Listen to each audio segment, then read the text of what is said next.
Coming up on CityView, it's crunch time for the City of Austin's budget. Creepy crawlers are a thing of beauty for one Austin photographer, and there's no place like Dome to keep Austin recycling.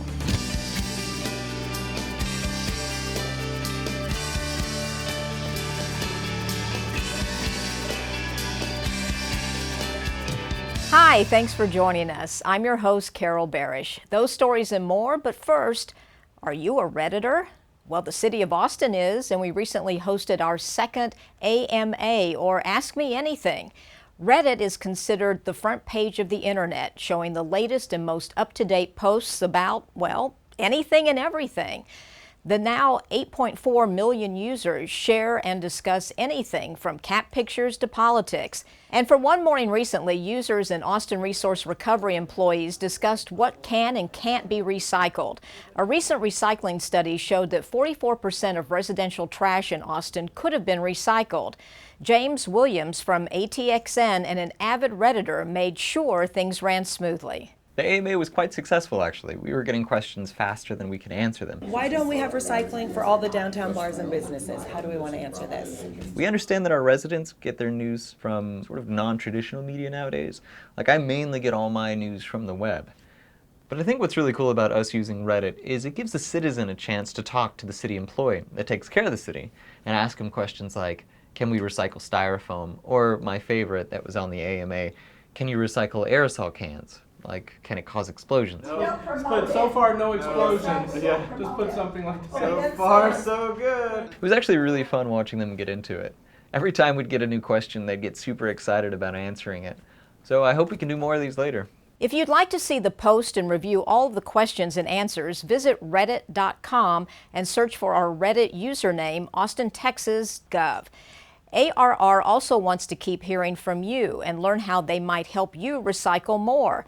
Log on to insights.austintexas.gov to give your feedback on why 44% of everything in the trash could have been recycled. You can also text your ideas and suggestions to 512-580-7778. Time is limited. You only have until midnight on August 24th to tell them what you think is missing in the city's current recycling program.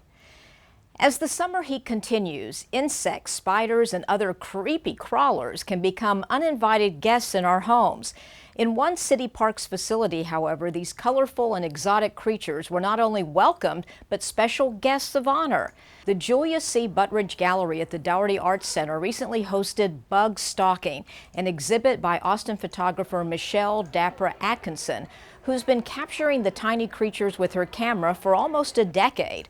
Her photos reveal close-ups of insects and spiders in their colorful environments. Most of these pictures are from my backyard or around Austin. It's just amazing once you start looking closely what you can find. That's what I hope this inspires not only kids but people to look closer and see the world around us. And the black lights can show us what our eyes couldn't see usually. The 1,800 square foot gallery is now accepting applications for exhibitors for the 2016 season. There's no charge to the artists, who also keep 100% of any sales they make while on exhibit. Exhibit applications are jury reviewed and the application deadline is September 18th. To download an application and more information on how to qualify, go to the website on your screen. City Council is back in full swing as they wade into budget season. The city manager presented the proposed budget to Council on July 30th, and Council is working their way through their first city budget as a group. After their deliberations, they'll adopt the 2015-2016 budget after the Labor Day weekend. Another hot topic on City Council's plate is affordable housing. The Council discussed the zoning plans for a mixed-use project. The proposal included adding 180 units of moderately priced housing to a 75-acre tract on Bull Creek Road. The initial plan didn't include a provision for affordable housing. However, the developer is eager to add the affordable housing to the project. The council is gathering more information on the project before they vote on the final zoning of that tract. The next council meeting is August 20th, and it will include the budget and a tax rate hearing. If you live, work, or relax downtown, make sure to recycle your bottles and cans in the new blue domes. Austin Resource Recovery has added nearly 50 new public recycling cans to the downtown area. Last Wednesday, Mayor Steve Adler spoke at a press conference announcing the initiative called Recycle on the Go. Mayor Pro Tem Kathy Tovo, the Downtown Austin Alliance, and representatives of area businesses also participated in the event. Austin has a goal to reach zero waste by 2040. And the availability of recycling in public spaces is an important part of the strategy necessary to meet that goal. The Austin Resource Recovery leads our community's effort toward reaching that citywide zero waste future. This new recycling service will help us build an even more vibrant and sustainable downtown. Watch for even more recycling options in the future. Pending City Council approval, Austin Resource Recovery plans to expand Recycle on the Go throughout downtown over the next 3 years. If you're thinking about getting a payday loan or title loan, the City of Austin Financial Advocacy Resource Office has valuable information that can help you. The Austin City Council passed the Credit Access Business Ordinance in 2012. The purpose of the ordinance is to protect the welfare of our residents by monitoring credit access businesses in an effort to reduce abusive and predatory lending practices. Well, when my daughter passed away, I had to borrow to bury her. I started paying them back. Then my husband passed, so the whole world, my world, turned upside down. In interest, I paid over $6,000, borrowed only $3,000, but I never would have finished paying it, and that's what they count on.